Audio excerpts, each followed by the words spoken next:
The classroom on Galactic Academy Station Sigma 7 was quiet that morning. Sunlight from the nearby star filtered through the massive windows, casting long shadows across the curved walls. Students from different worlds sat in their specially designed seats waiting for Professor Valeris to begin the lesson. Dae-hyun sat near the back, his simple chair looking plain compared to the elaborate stations his classmates needed.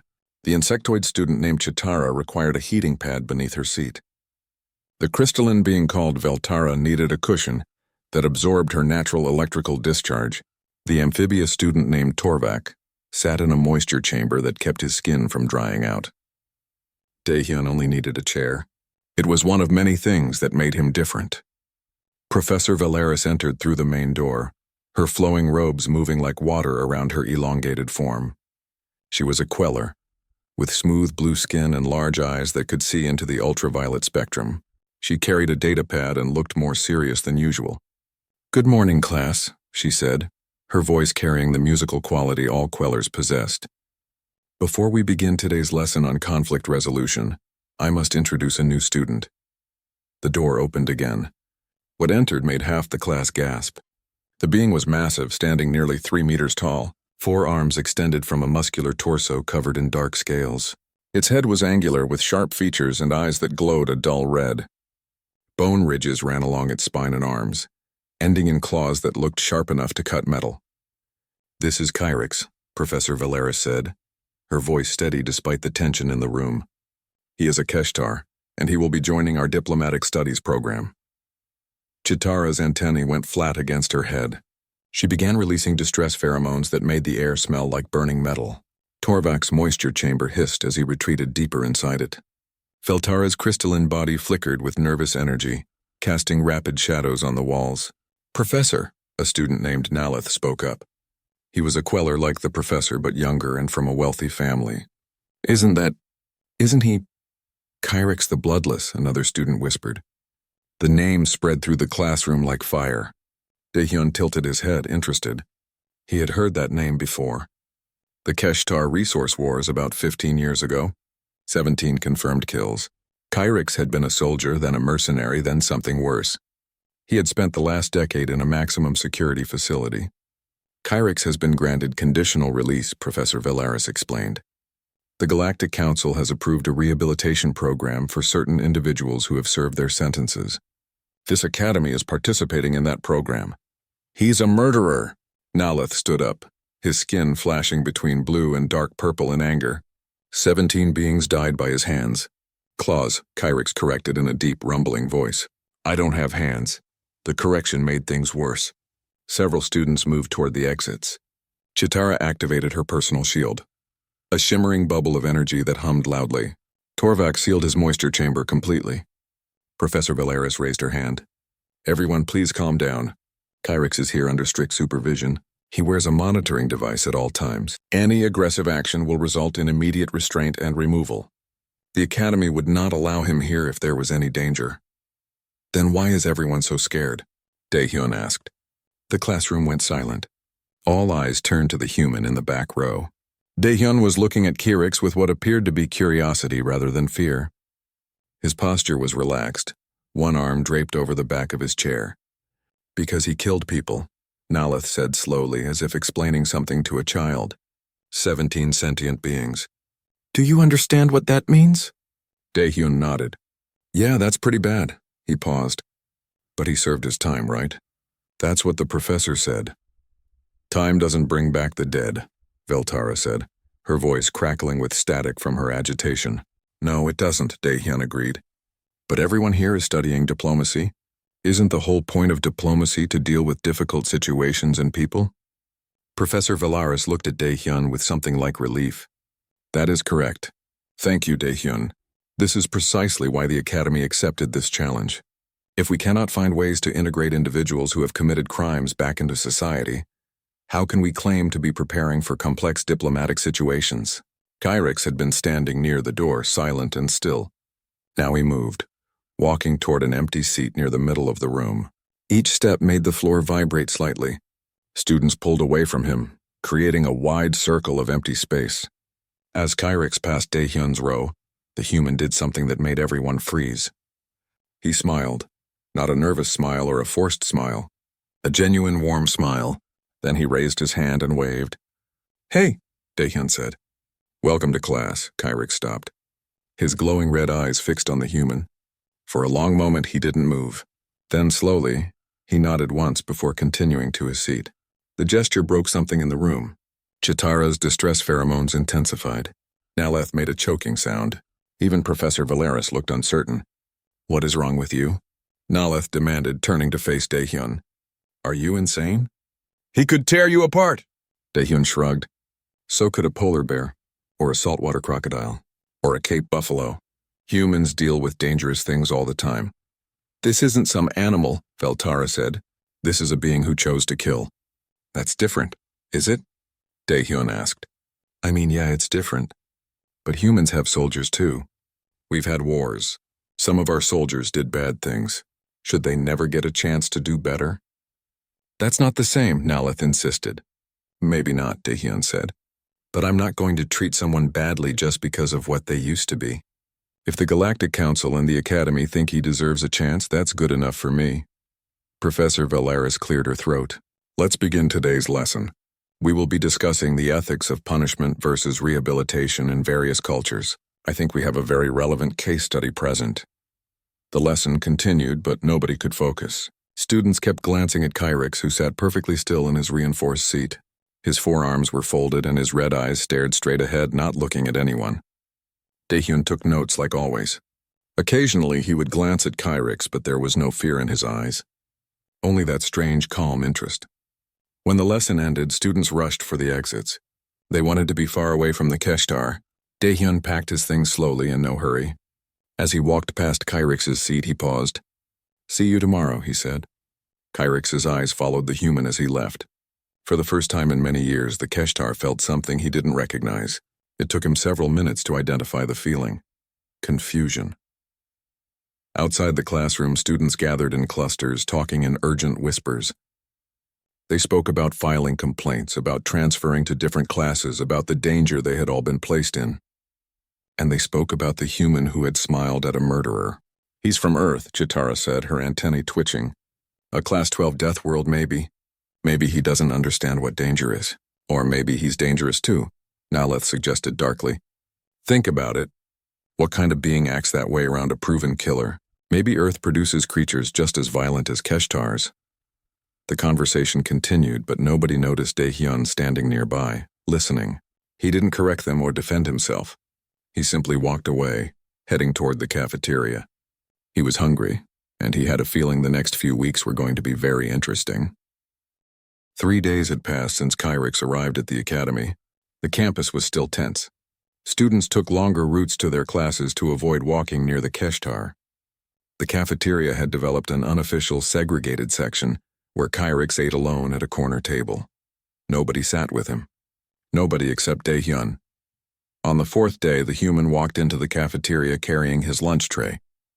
He scanned the room, saw the empty seats around Kyrix, and headed straight for that table. The conversations around the room died down as students watched. "Mind if I sit here?" Daehyun asked. Kyrix looked up from his meal. His red eyes studied the human for a moment. "The entire cafeteria is available to you. Why choose here?" "Because you're here," Daehyun said simply. He sat down and started eating. They ate in silence for several minutes. Other students stared. Some whispered to each other. A few activated their personal recording devices as if documenting something dangerous. "You are either very brave or very foolish," Kyrix finally said. Daehyun swallowed a bite of food. "Probably a bit of both. That's pretty normal for humans." "I have been researching your species," Kyrix said. "Earth is classified as a Class 12 death world. Only 3% of known planets receive that classification." "Yeah, Earth is pretty rough," Daehyun agreed. "But you get used to it. Your planet has predators that eat beings your size. Venomous creatures whose toxins can kill in minutes. Weather patterns that destroy entire cities. Microscopic organisms that cause deadly diseases. How does any being get used to that?" Daehyun shrugged. "Same way anyone gets used to anything. You learn what's dangerous, you take precautions, and you keep living. Humans have been doing it for hundreds of thousands of years." Across the cafeteria, Veltara watched the conversation. She was sitting with Chitara and Torvak. The three had become closer since Kyrix's arrival, bonded by their shared fear. "He's actually talking to it," Chitara whispered, her antennae drooping. "How can he be so calm?" "Deathworlders are different," Torvak said from his moisture chamber. "Their psychology is adapted for constant danger. They probably don't feel fear the same way we do. Should we report this?" Chitara asked. "Maybe the human doesn't understand the risk." Veltara's crystalline body flickered thoughtfully. "Or maybe we're the ones who don't understand." Back at the corner table, Kyrix was asking questions. "Your planet has creatures called great white sharks. I read that humans swim in the same waters as these predators. For recreation." "Yeah, people surf and swim at beaches all the time," Daehyun said. "Shark attacks are pretty rare, actually. You're more likely to die from a falling coconut. Your planet has deadly falling plants? Not on purpose.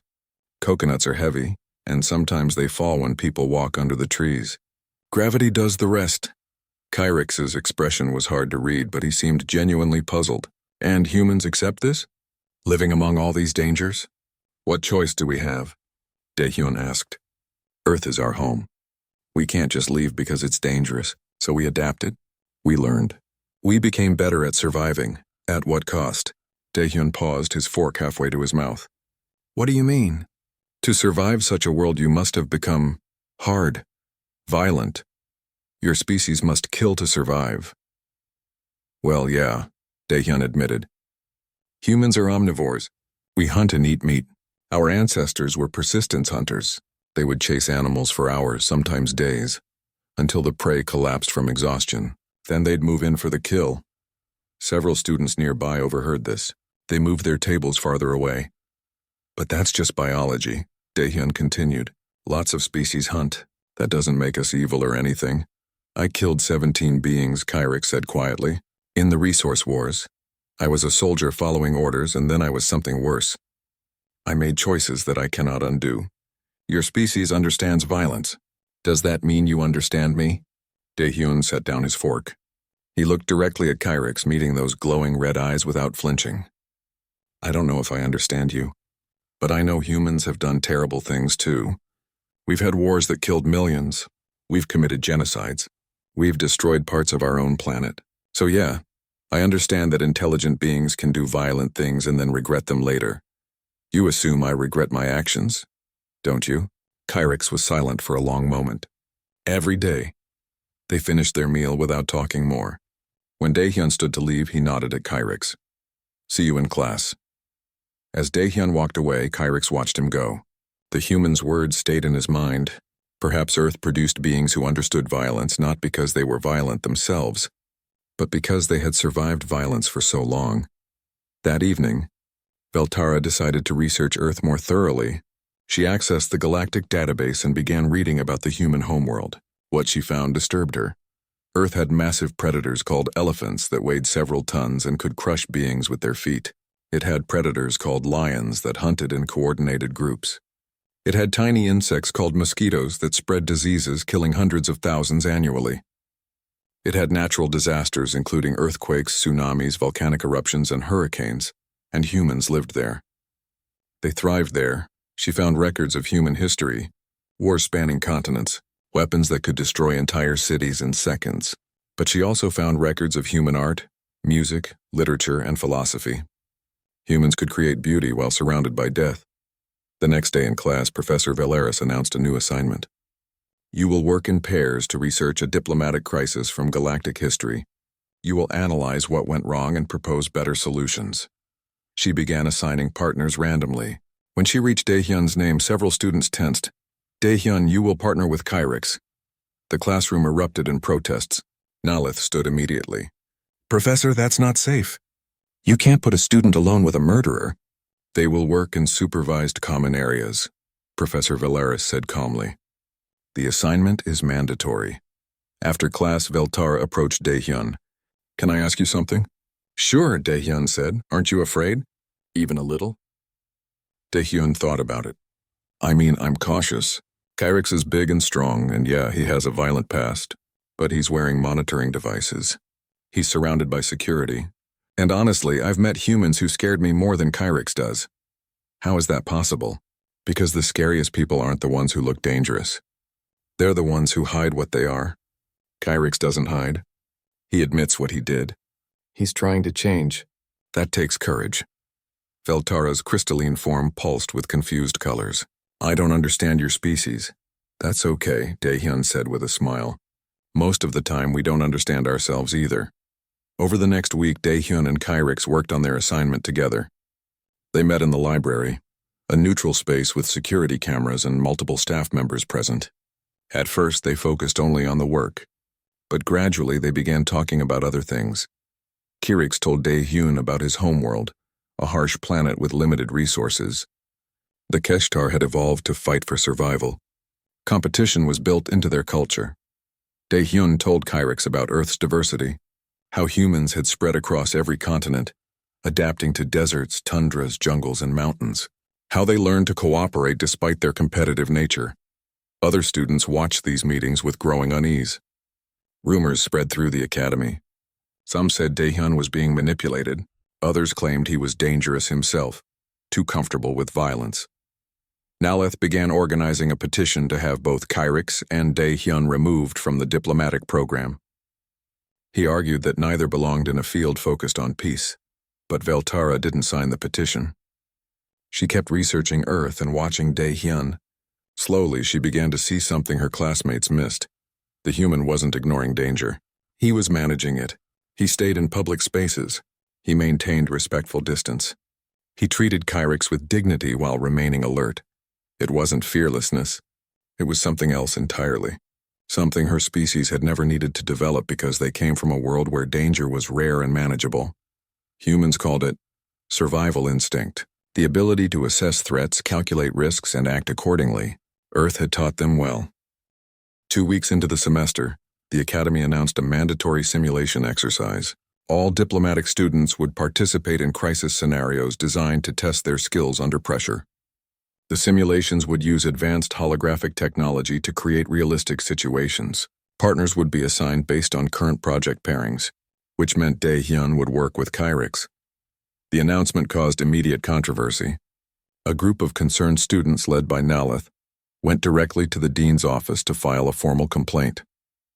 They argued that pairing anyone with Kyrix was irresponsible, especially during a stressful simulation. The dean listened to their concerns but refused to change the assignments. The purpose of this exercise is to prepare you for difficult situations.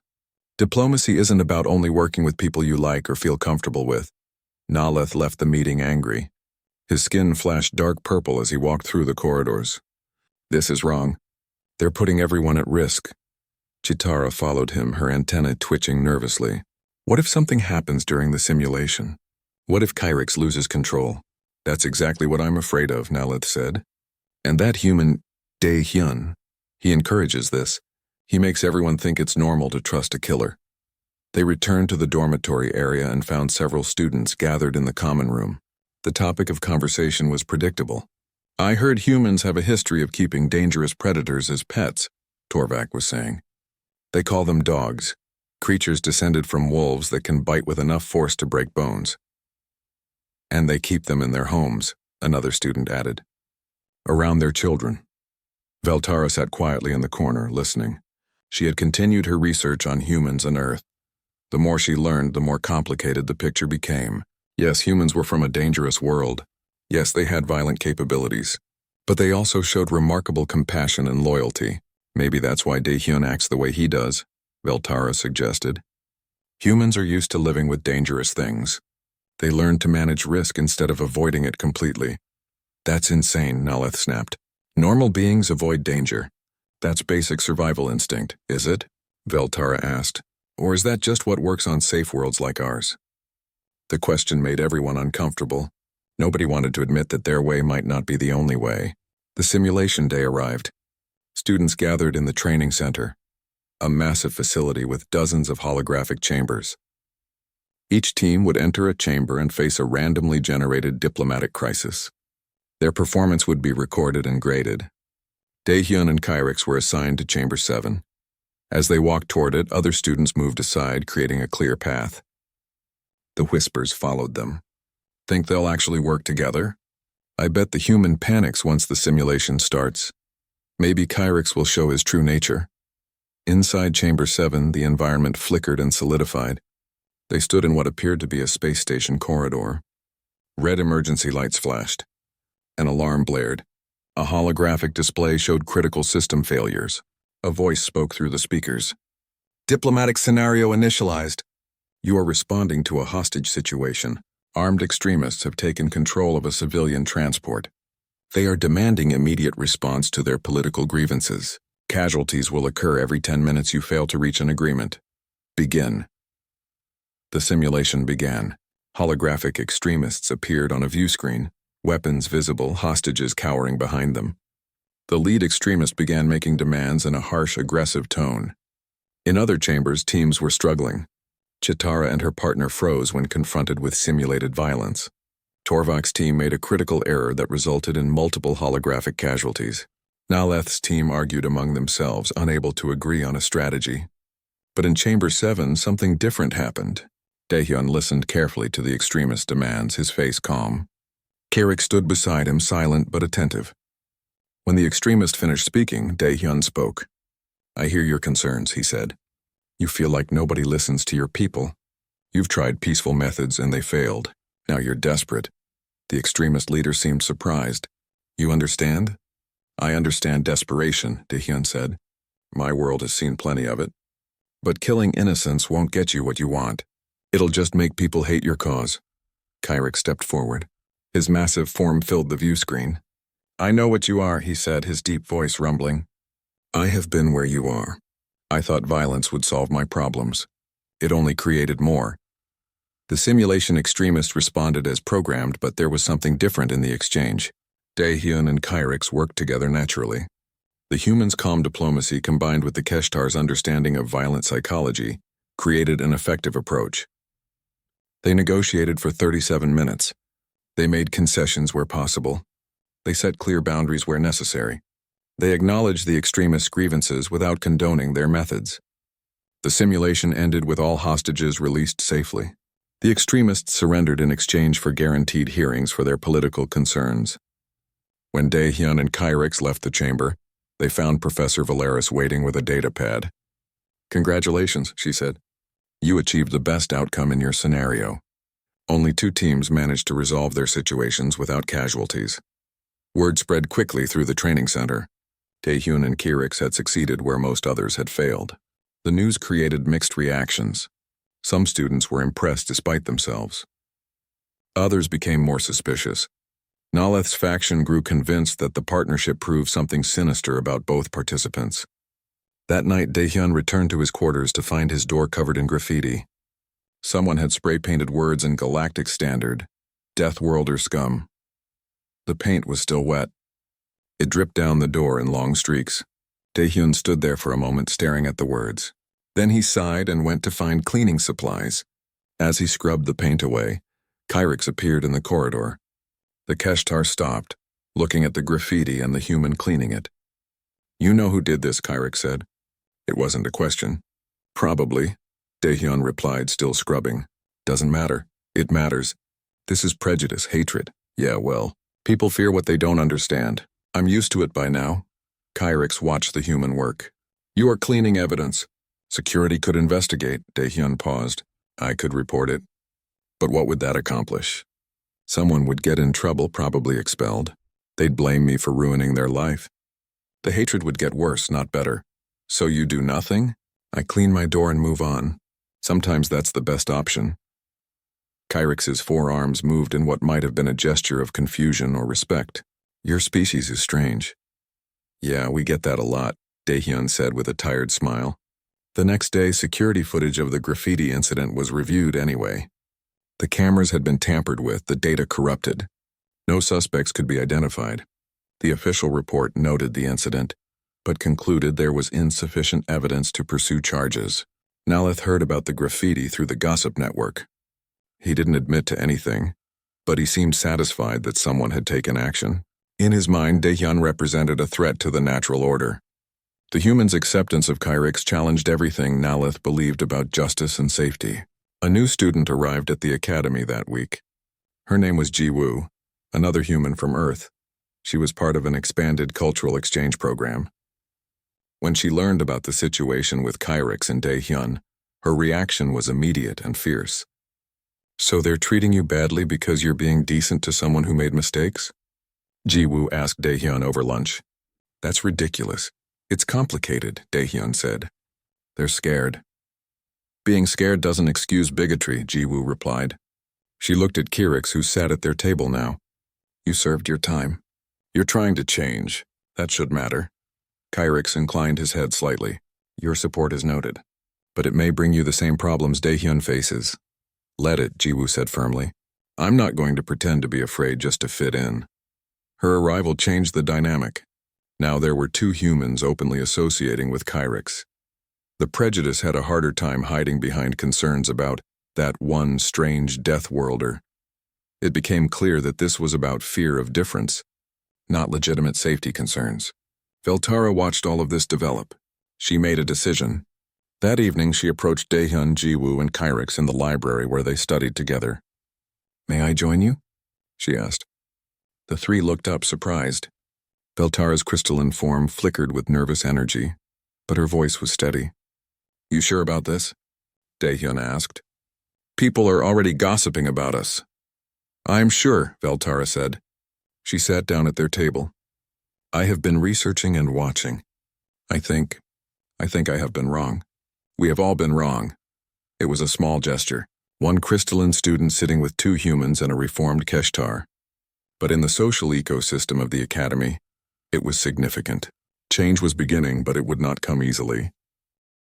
The field research expedition was supposed to be routine.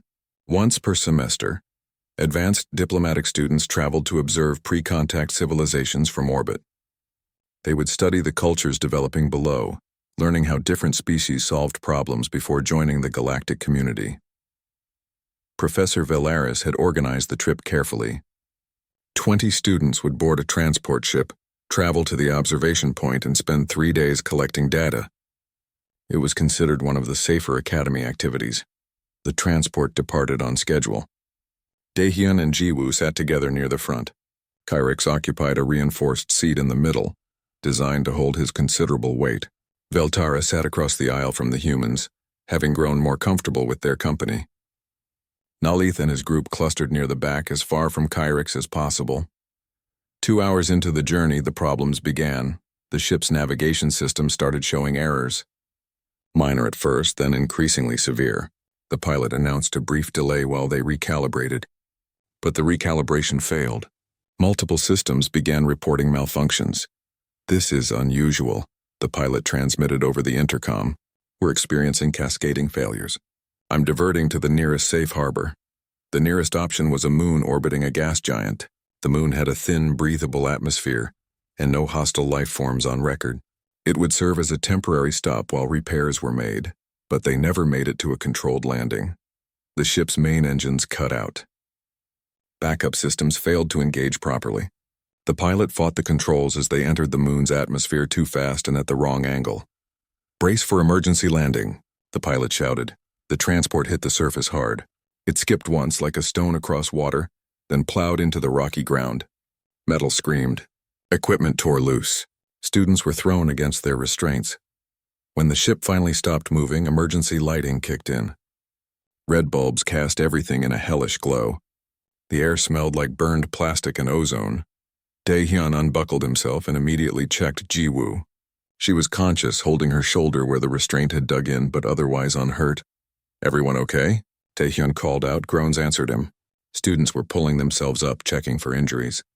Veltara's crystalline body had cracked in several places, but she was mobile. Shitara's exoskeleton had protected her well. Torvak's moisture chamber had shattered, and he was gasping in the dry air. "Torvak needs water," Jiwoo said. She and Daehyun moved quickly to help him, using emergency supplies to wet down his skin. Kyrix had remained in his seat, his forearms gripping the restraints. His red eyes scanned the cabin, assessing. "The pilot?" Daehyun moved forward to check. The cockpit had crumpled in the impact. The pilot was unconscious but breathing. "He's alive. We need medical supplies." Over the next hour, the survivors took stock. The pilot was stabilized but couldn't be moved safely. 9 students had made it through with minor injuries. Professor Velaris had a broken arm, and the ship was a total loss. its communication systems completely destroyed. The emergency beacon activated automatically, but rescue could take days. They had limited supplies. The moon's atmosphere was breathable but thin, and temperature readings showed it would drop dangerously low at night. "We need to reach the backup beacon," Professor Valeris said, holding her injured arm carefully. "It's 15 kilometers west. If we activate it, rescue will arrive much faster. Can we stay here until help comes?" Naleth asked. "Not safely," Daehyun said, examining the ship's hull. "The crash damaged structural integrity. This moon has seismic activity. Even a small tremor could collapse the ship further." "How do you know that?" Naleth demanded. "Basic geology. You can see the fault lines in the rock formations around us. This area isn't stable." Kyrix had been examining the environment outside through a window. "The human is correct. We should move." A group needed to make the trek to the beacon. Professor Valeris couldn't travel with her injury. Neither could the pilot. Someone had to stay with them. After discussion, it was decided that 7 students would go: Daehyun, Jiwoo, Kyrix, Veltara, Naleth, Chitara, and Torvak. They gathered what supplies they could carry. Water, medical kits, emergency rations. Daehyun found a physical map in the emergency locker and studied it carefully. 15 kilometers across rough terrain, he said. With rest breaks, we're looking at 6 to 8 hours. We need to move now if we want to make it before nightfall. The group set out. The moon's landscape was harsh, all sharp rocks and dusty valleys. The thin air made breathing difficult for most of the students. Daehyun and Jiwoo seemed less affected. Their lungs adapted to Earth's varied altitudes. They had traveled only 3 kilometers when the first real problem occurred. Nalyeth had been growing more agitated with every step. He kept glancing at Kyrix, who walked ahead of the group, using his strength to scout the path. Finally, Naleth spoke up. "We should split up," he said. "Cover more ground." "That's a terrible idea," Jiwoo replied immediately. "We stay together. That's basic survival protocol." "I don't take orders from Death Worlders," Naleth snapped, "especially ones who think murderers make good companions." "This isn't about that," Daehyun said calmly. "It's about staying alive. We're safer together." "Safer? With him?" Naleth pointed at Kyrix. "He could kill us all out here. No witnesses, no monitoring devices working in this atmosphere." Kyrix stopped walking. He turned slowly to face Naleth. "If I wanted you dead, you would be dead. I have had many opportunities. I have taken none of them. That's supposed to make me feel better? It should make you think," Veltara said quietly. She had been listening to the argument while struggling with her own fears. "Kyrix has been nothing but helpful since the crash. Maybe your prejudice is the real danger here." Naleth's skin flushed dark. "Prejudice? I'm trying to protect us by creating division when we need unity." Jiwoo shook her head. "You're making things worse." They continued walking, but the tension remained. Naleth refused to stay near Kyrix, constantly dropping to the back of the group. His paranoia was becoming a liability. 4 hours into the trek, they encountered the moon's wildlife. Creatures that looked like a cross between lizards and birds emerged from rock crevices. They weren't large, about the size of a human child, but they moved in a coordinated pack. The creatures circled the group, making clicking sounds. Chitara activated her personal shield. Torvak tried to make himself smaller inside his emergency moisture wrap. "Don't run," Daehyun said quietly. "And don't show fear. They're testing us." One of the creatures darted forward, snapping at Veltara. Before anyone could react, Kyrix moved. His massive hand caught the creature mid-leap and tossed it away, not hard enough to kill, but enough to discourage. The other creatures clicked more aggressively. They began to close in. "Stay close," Kyrix rumbled. Back-to-back formation. They formed a defensive circle. Kyrix and the 2 humans faced outward. The creatures attacked in waves, quick strikes meant to separate weak members from the group. But the formation held. Kyrix's strength, combined with the humans' surprising speed and Veltara's electrical discharges, drove the creatures back. When the pack finally retreated, everyone was breathing hard. Everyone except Daehyun and Kyrix, who looked alert but calm. "How are you not scared?" Chitara asked Daehyun, her antennae trembling. "I am scared," Daehyun said. "Fear is useful. It keeps you alert. But panic gets you killed, so I don't panic," they continued. The sun was setting, casting long shadows across the rocky landscape. They had covered 12 kilometers. Just 3 more to go. Then the worst happened. The ground shook. A small earthquake, exactly as Daehyun had predicted was possible. The tremor triggered a rock slide on the cliff face beside them. "Move!" Kyrix shouted. Everyone ran. But Naleth, still keeping his distance from Kyrix, was too far from the group. Rocks tumbled down and he slipped trying to dodge them. His leg went through a gap between 2 boulders. More rocks fell, pinning him. The rock slide stopped. Dust settled. Naleth was trapped, his leg caught beneath a boulder that probably weighed several 100 kilograms. He was screaming in pain. "We have to get him out," Veltara said. "The boulder is too heavy," Chitara said. "We need equipment." "We don't have equipment," Jiwoo said. She moved toward Naleth, but another rock shifted, nearly falling on her. The whole area was unstable. "Leave me," Naleth gasped. His skin was pale blue, almost white with shock. "Save yourselves. Get to the beacon." For a moment, nobody moved. The calculations were obvious. They could leave him, reach the beacon faster, send help back. It was the logical choice. Then Daehyun started removing his pack. "We're not leaving anyone." "It's not safe," Torvak said. "It's never safe," Jiwoo replied, setting down her pack as well. "But we're doing this anyway." Kyrix approached the boulder. "I can lift it, briefly. You will have seconds to pull him free." "The ground could collapse," Chitara warned. "It could," Kyrix agreed. "So we work fast." Daehyun and Jiwoo positioned themselves to pull Naleth out. Veltara and Chitara stood ready to stabilize him once free. Kyrix gripped the boulder with all 4 arms. Kyrix strained against the boulder. His muscles bulged beneath his scales. The veins in his arms stood out like cables. The boulder shifted, rising slowly. "Now!" Kyrix grunted. Daehyun and Jiwoo grabbed Naleth and pulled. The queller screamed as his injured leg dragged across the rocks. But they got him clear just as Kyrix's strength gave out. The boulder crashed back down, exactly where Naleth had been trapped seconds before. Kyrix collapsed to his knees, breathing heavily. His forearms trembled from the exertion.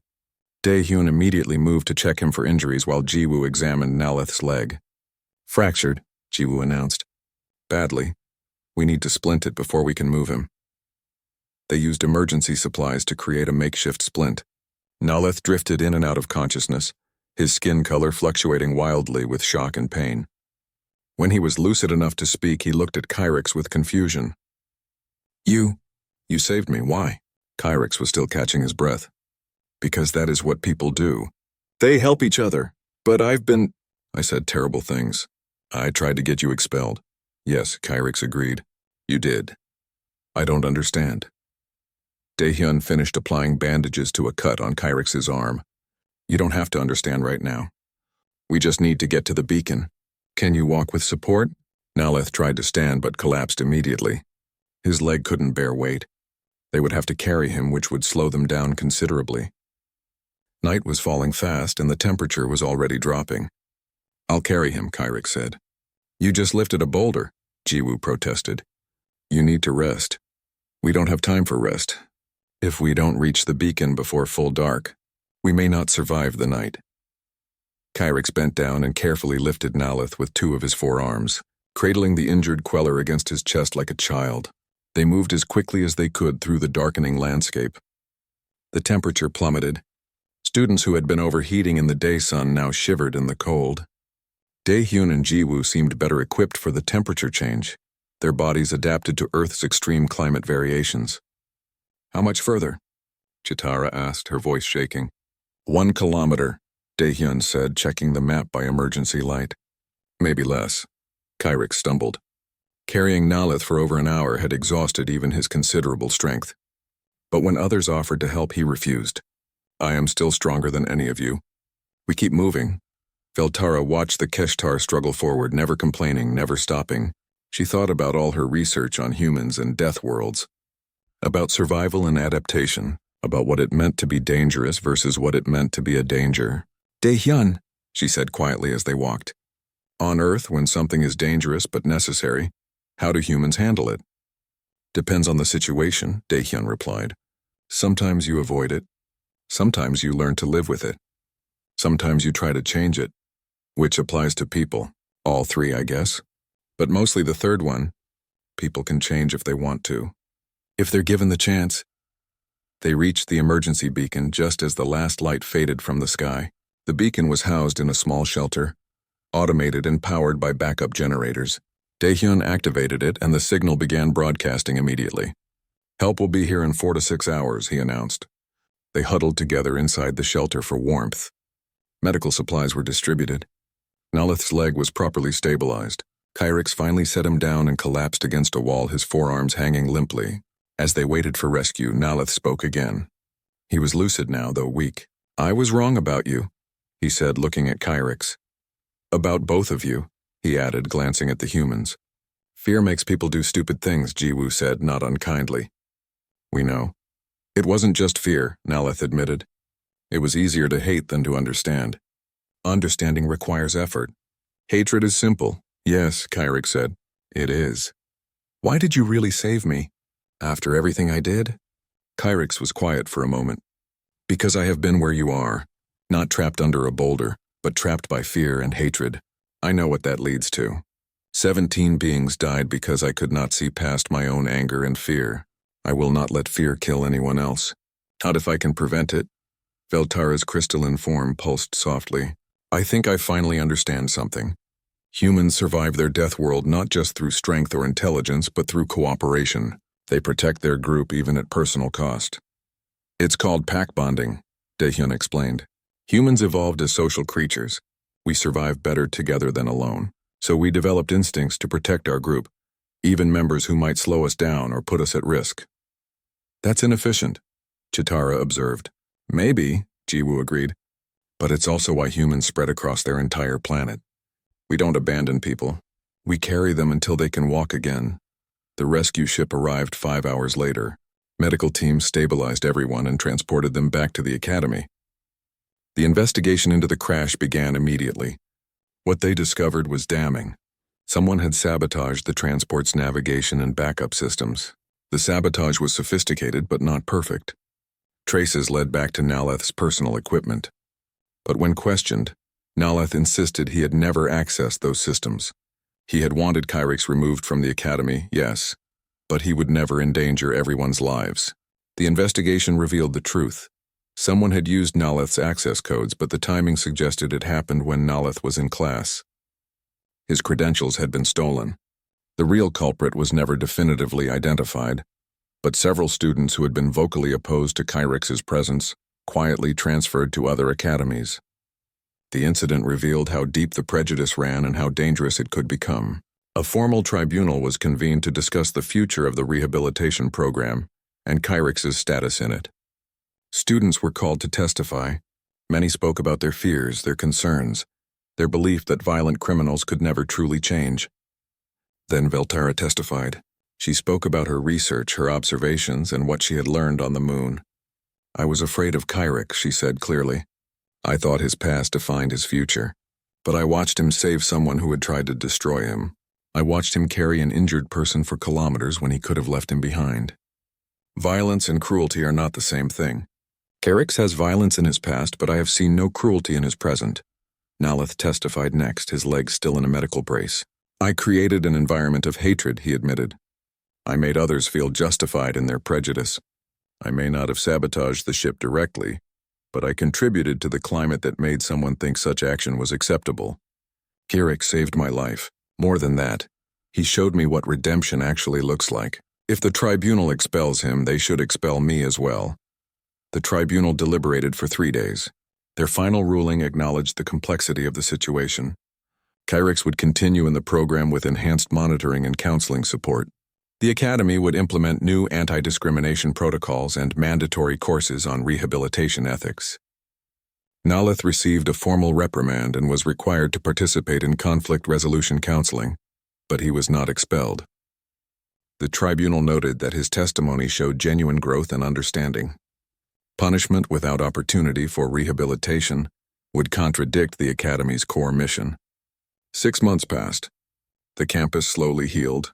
Students who had been most afraid of Kyrix began cautiously interacting with him. Not everyone became comfortable, but active hostility decreased. The Keshtar proved himself repeatedly through actions rather than words. Daehyun and Jiwoo became unofficial ambassadors for human culture. They gave presentations about Earth, explaining not just the dangers but the beauty of their world. They talked about how diversity and adaptation had made humans resilient. Veltara wrote her thesis on Death World psychology and its applications in diplomacy. Her research suggested that beings from harsh environments often developed skills that made them excellent mediators in high-stress situations. They understood threat assessment, emotional regulation under pressure, and the value of cooperation. Graduation day arrived with bright sunshine streaming through the station windows. Students gathered in their ceremonial attire, proud families watching remotely through holographic feeds. When Kyrix's name was called, there was a moment of hesitation in the audience. Then Veltara began to clap. Nalith joined her. Slowly, most of the auditorium followed. It wasn't a standing ovation, but it was acknowledgement. Daehyun and Jiwoo both received honors for diplomatic achievement. Their final project had analyzed successful peace negotiations between former enemies, drawing on both galactic history and Earth's long, complicated path toward cooperation. After the ceremony, an instructor approached the three. "I have a proposition," she said. "The Galactic Frontier Corps is expanding its First Contact Division. We need diplomats who can handle dangerous situations, who understand both cooperation and conflict, who don't panic when things go wrong." "You're offering us positions?" Jiwoo asked. "Conditional offers, yes. First contact situations are unpredictable. Sometimes we encounter peaceful civilizations. Sometimes we encounter hostile ones. Sometimes we don't know which we're dealing with until it's too late. We need people who can navigate that uncertainty,